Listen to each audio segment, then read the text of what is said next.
Welcome, brothers, to a Broken Banners battle report. Today, Ned Stark faces off against the one true king of Westeros, Stannis Baratheon.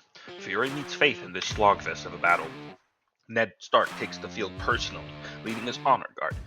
Ned Stark brings rally cry to a faction that has remarkably little healing and a desire to die. An iron resolve ensures his unit passes panic tests, or at the very least, takes fewer wounds for failing them. He boasts a powerful card suite, bringing Northern Defiance, allowing a unit to re-roll dice for a panic test or straight out pass the test if they're near Ned.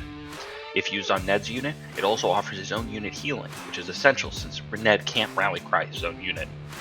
Lead by example buffs a nearby unit's morale and offensive profile, triggered when Ned makes an attack. It can also be cycled to draw a card, much like Fury for the Fallen. Fury for the Fallen will make an opponent think twice before attacking a Stark unit, as it allows Ned's unit to make its own attack or charge action, even against a unit other than the attacker. Eddard's Honor Guard is a unique unit that uses the same models as Stark's Sworn Swords, and is essentially an upgraded version of the starter box unit. With improved stats, they boast an impressive armor save for 5 speed and an elite dice profile of 765, hitting on 3 up, with Winter's Bite giving them an impressive suite of additional abilities as their numbers dwindle. On top of getting more powerful with each rank missing, they deal a wound to an engaged enemy each time they lose a rank. At 6 points, they're just another great reason to take the Liege Lord of House Stark. Ned and his Honor Guard enables Starks to engage in a more grindy sort of playstyle, healing his troops every time he makes attacks, which come easy between Assault Orders in the base deck and Fury for the Fallen out of his Commander suite. He resists damage with his own heavily armored unit, and morale buffs, or even auto-passes panic tests to ensure his units keep fighting. The newly reworked House Umber Great Axes take the field at 7 points. Leading into the new Umber identity of Vicious and Panic tokens, they also bring a unique ability that makes it so a defender can only make an armor save on a 6. Rounding up their flank are the newly released House Umber Ravagers. Lightly armored and fast, they are the only cavalry to go up in attack dice when they lose rank, and come packing Sundering just for showing up. If they hit a unit with more ranks than them, which is any undamaged infantry unit, they also get Vicious on that attack, and the defender becomes panicked. Bringing up the rear are Golden Company Crossbow, with their ability to reposition using Sentinel, and a hearty morale bolstered by Iron Resolve. They come with the attachment of Mirror Reed, who gives them access to hidden traps, slowing an enemy in long range when they activate if they're unengaged, or making them take a hit +1 for each remaining rank in that unit. The combat units in this list bring consistent damage with attack modifiers like Vicious and Sundering, and Panic Token generation can really skew a game mode where objectives are dropping on failed panic tests, or just kill the poor sods.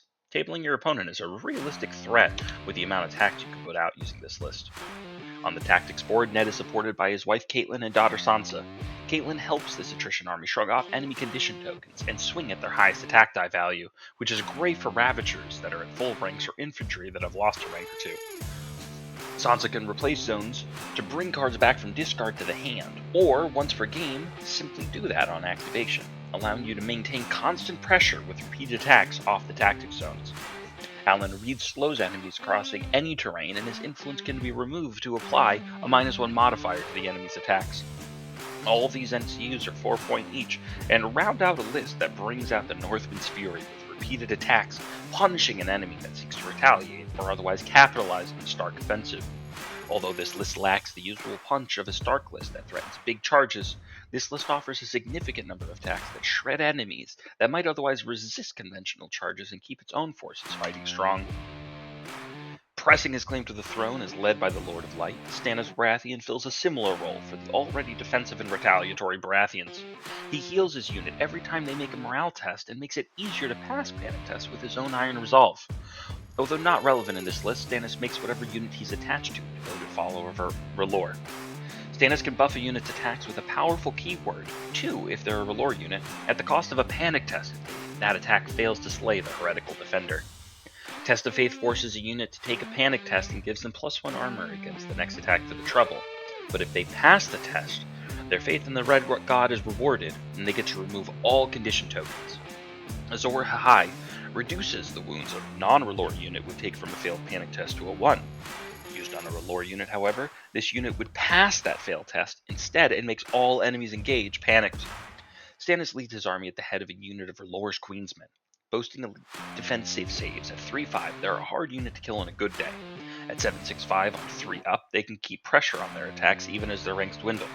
Hold the Line punishes any unit foolish enough to stay engaged with them when they activate, dealing 2 hits plus an extra for each remaining unit and rank of the Queensmen. To the Last allows the Queensmen to cheat death when they would die. They can expend a token and make a morale save instead. If they pass, they don't die, but remain in play with 1 wound. In this case, Stannis Baratheon, the attachment. This ability is innate and can never be disabled, but be careful, you only get the 2 tokens. Queen's Blade is a unique new ability that, so long as your opponent does not control crowns, vulnerable and panic tokens cannot be expended from this unit. Stannis leads a unit of R'hllor Lightbringers and R'hllor Faithful with him. Heavily armored for a ranged unit, the Lightbringers rain fire on their enemies with a vicious long-ranged attack. If the defender fails their panic test, an enemy in short range is forced to take a panic test at -2. Faithful have recently been reworked and they are now as hot as their flaming swords. Now at an improved blistering 6 speed, these lightly armored Faithful have an amazing 4-up morale that helps fuel their Faith mechanic. Faith units start the game with 1 Faith token and gain an additional Faith token every time they pass a morale test. That includes panic tests. They can use these tokens in one of 3 ways. R'hllor Faithful can gain +1 to hit and vicious when they make an attack before rolling attack dice, or after the attack is completed. They can expend a Faith token to heal 1 wound +1 wound for each of the defender's destroyed ranks. Or, finally, when charging, they can reroll charge dice, and any enemy becomes panicked on a successful charge. Bringing up the flanks are the reworked Dragonstone Noble. Dan is still charging around at speed 4 with a measly 3 wounds, but he still has his insane 2-up armor and 3-up morale compensating. They can always maneuver or retreat when they activate, and they always reroll attack dice, weakening an enemy on an armor save of 1. With their new ability, Dan is less likely to run raging into combat with as few wounds as possible and more likely to hang out and protect his friends. When a friendly unit in long range would gain a condition token, the Dragonstone Noble can negate that effect as an order. Simple yet potent. Stannis is going to be bringing 2 nobles, which is going to bring him up to 8 activations. This will give most opponents 2 pass tokens, which they can expend during a round to pass the turn without activating, but no more than once per round. Still, 8 activations allows for impressive board control. Combined with some vicious units and the ability to shunt off enemy tokens, this list wants to create a traffic jam in the middle of the field and put units into a flaming meat grinder. On the NCU board, Stannis is supported by his wife and the daughter combo, Stannis and Shireen, and the handsome Florent brothers. Axel Florent, for the first time in his life, is better than Peter Baelish and can move himself and an enemy NCU around on the task board up to 3 times by expending an order token zone he claims. This can let Alistair take an enemy off grounds and maximize the power of Queensmen and claim the zone for the rightful king. Axel Florent has been reworked to become a token-generating machine. If he influences an enemy they become panicked, but influencing a friendly unit allows them to make the defender vulnerable every time they make an attack. Stannis and Shireen have dropped down to 5 points, and they're ready to take the world by storm. SNS influence a friendly unit, causing them to deal a wound to an engaged enemy whenever they pass morale tests. Starting to see the synergy? More crucially, once per game, when a friendly unit would be destroyed, instead that unit remains in play with D3 wounds and gains the R'hllor affiliation. With Stannis and Shireen's ability to cheat death alongside the Queensmen's own ability, significant token generation and morale synergy, this Baratheon list looks to grind out the game and kill their opponents with 1,000 flaming paper cuts. These 2 armies will do battle in a Dance with Dragons. In this game mode, there are 3 objectives down the center of the board, with a standard 10-inch deployment. Each objective has an objective card, and unique to this game mode, the objective is claimed by simply touching the point. The claiming unit then carries the objective. It reduces their speed down to 2, they can never be increased, and they are not allowed to march. An objective can be claimed from an enemy unit by completing a melee attack on the controlling unit. If the defender has fewer ranks than the attacker at the end, the attacker gets the objective.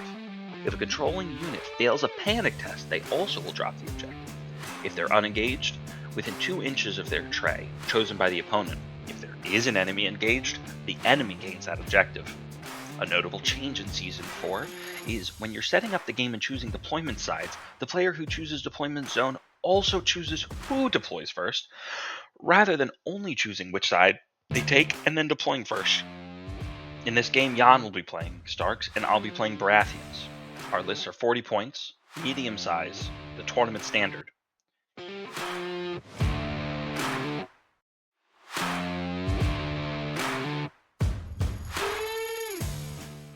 I started off with a tree because I felt it more important that I pass my panic test than he fail his. He put down a corpse pile thinking the opposite.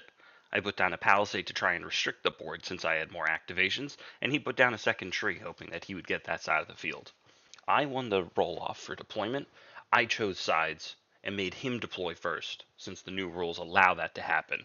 We flipped over the cards. The one closest to the camera is the unit controlling it has Sundering, the center has Vicious, and the one at the far end heals 1+1 for each missing rank, a unit in long range whenever they score.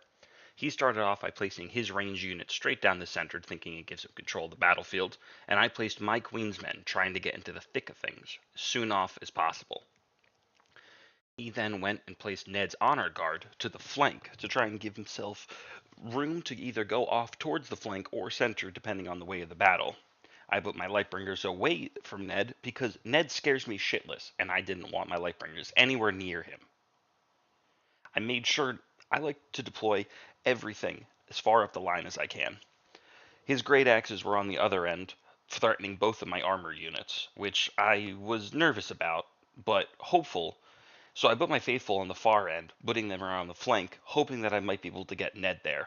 I was expecting him to put his Ravagers to threaten my archers and try and collapse on it.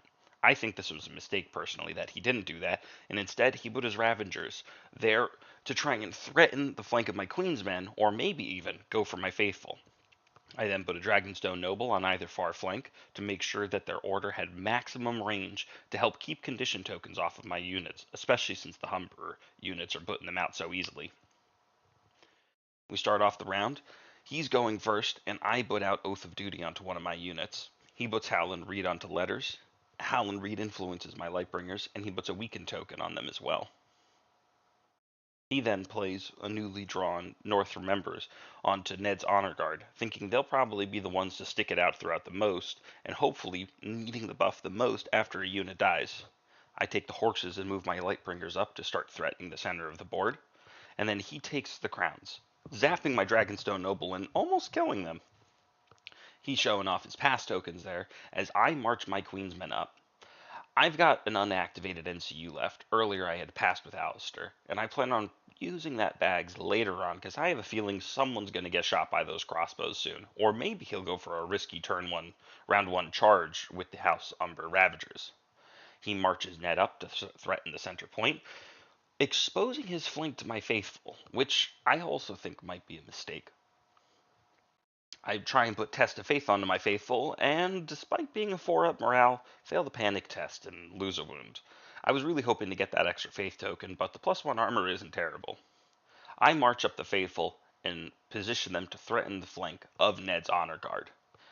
I'm a little surprised at this point that he goes in for the charge with House Umber Ravagers, because I think, hey, why would you do that with a 5-up unit? If I've got Final Strike, those guys are in for a rough time, especially since I go first the next round.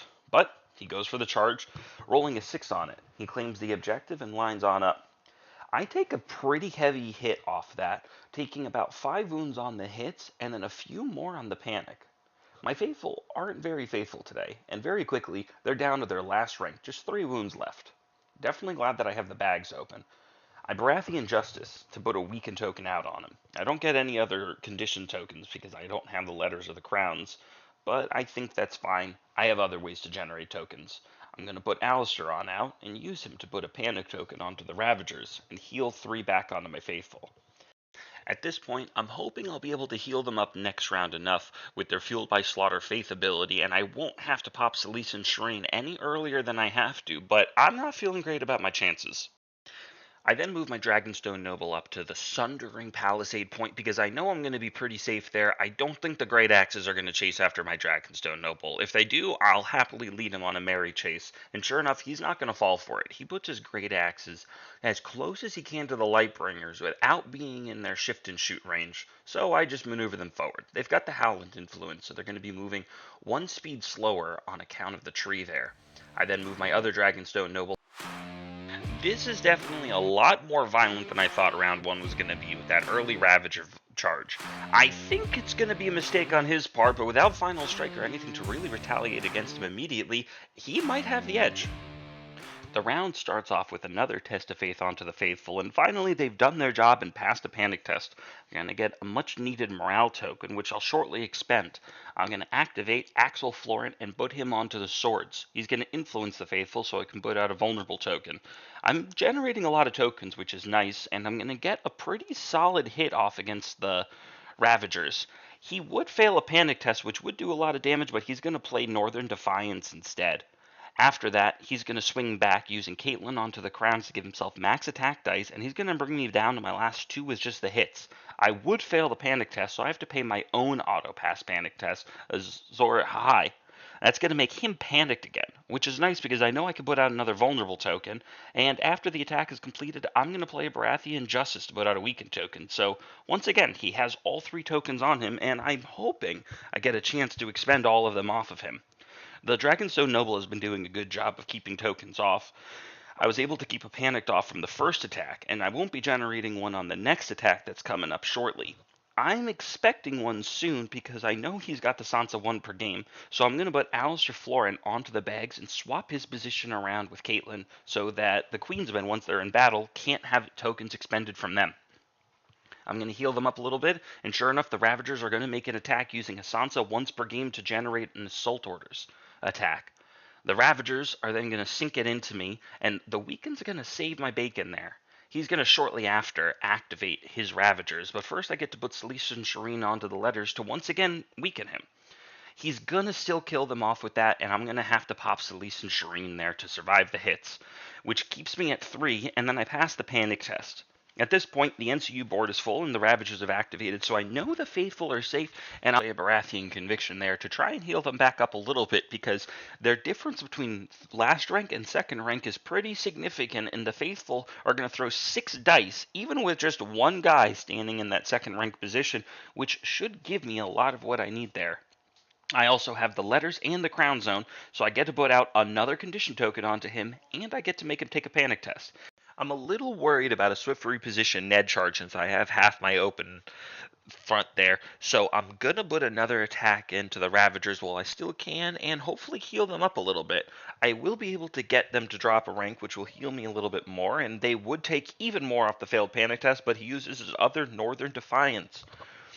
With that, I realize that I've trapped myself with the Dragonstone Noble and I can't full align, which I'm a little scared about because a swift reposition might put those faithful in the grave. Sure enough, he plays swift reposition, but instead of going after the faithful, he's going to go after my Queensmen and try and get that center point. I'm pretty sure he's thinking that he's got it in the bag there with the Ravagers, because now they're at their last rank and throwing 8 natively, so he's just going to get Ned in there and start in on the center of the fight. He's going to align them, though, to put a little bit more healing into his Ravagers and heal them up despite the fact that they'll be throwing their max ranks because he does respect the faithful damage. The Queensmen, though, being able to shrug off vulnerable tokens and on a 3-up save, without him having Sundering, they're not really going to take much. They take 1 wound after the Dauntless panic test that's going to heal them back up 1, and Selyse and Shireen is influencing them, so they're actually going to deal just as much damage back as the Ned's unit. The Lightbringers are then going to shoot in the melee, getting a little bit more damage onto Ned's unit, but more importantly, letting me trigger a panic test, and since I've got Selyse and Shireen, I'll put out another wound and heal back up onto full with the Queensmen. This, I think, is a pretty big mistake on his part, but it does give him room to have a Sentinel trigger pop off and get the Golden Company crossbows to claim that point, and that is a really good unit to hold this objective since their shift is going to move them 2 inches, the same as their maneuver, so they can just start sidestepping or backstepping while shooting an enemy with some powerful sundering shots. I'm going to put my Dragonstone Noble onto the objective and keep him hidden behind the wall, but still close enough that I've got long range on both my other units. The Great Axes have too big of a charge to get anywhere else, and he's used the swift reposition, so he's just going to have to maneuver them up and hope that he doesn't get shot to bits later, which he probably won't. Without Sundering on the Lightbringers and him having a 4-up save, he'll probably be okay. Plus, I'd rather shoot into the flank of Ned's unit, which I do, and I get a few more wounds, and again, Selyse and Shireen is going to take a little bit more off. The panic test is going to heal off the go down fighting proc there, and looking at that, it's now just my activation because I do have advantage since I brought 8 activations with the double Dragonstone Noble. I'm going to reposition the other Dragonstone Noble to try and start moving him a little bit closer towards the crossbows.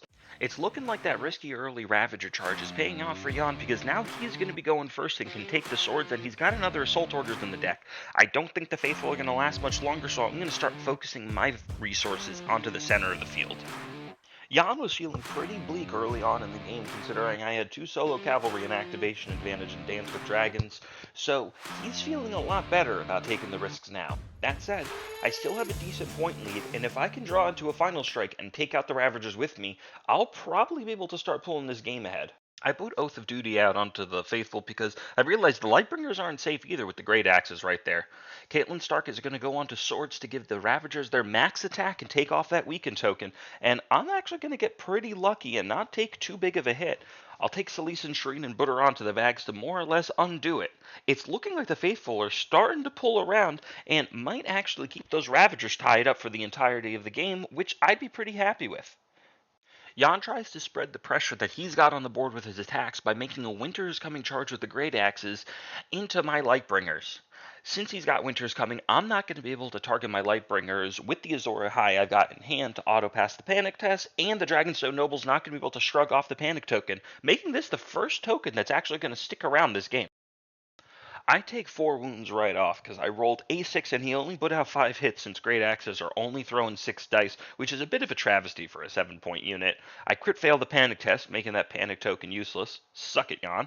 And he's got the NCU board open, so I'm going to put Axel Florian onto the horses. He's giving up a lot of tempo by going with that charge, and while it puts some pressure on me, the Great Axes have activated now, and I can bake a pretty good retreat off of that.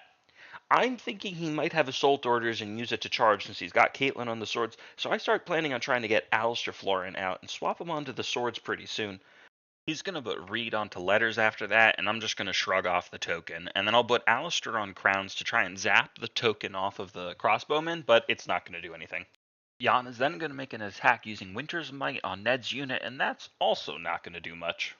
Stannis takes 1 wound, then heals her right back with Dauntless and ends up dealing it straight back with Selyse and Shireen. After that, Jan is going to play Lead by Example to buff up his Ravagers even more. I'm going to activate the Queen's Men then and use Hold the Line and Ars of the Fury on the attack to give myself Sundering and +1 to hit. I'm not actually expecting to kill Ned's unit here, but I get lucky and I do kill him. I figure at that point, I've got the game in the bag, and I'm just going to try and capitalize on this and see how far I can push it. I'm still a little bit worried about what might end up happening with the Faithful, but I figure my priority right now is to have the Queen's Men protect the Lightbringers. He uses Sentinel after Ned dies to try and get a little bit closer to the Faithful with his crossbows.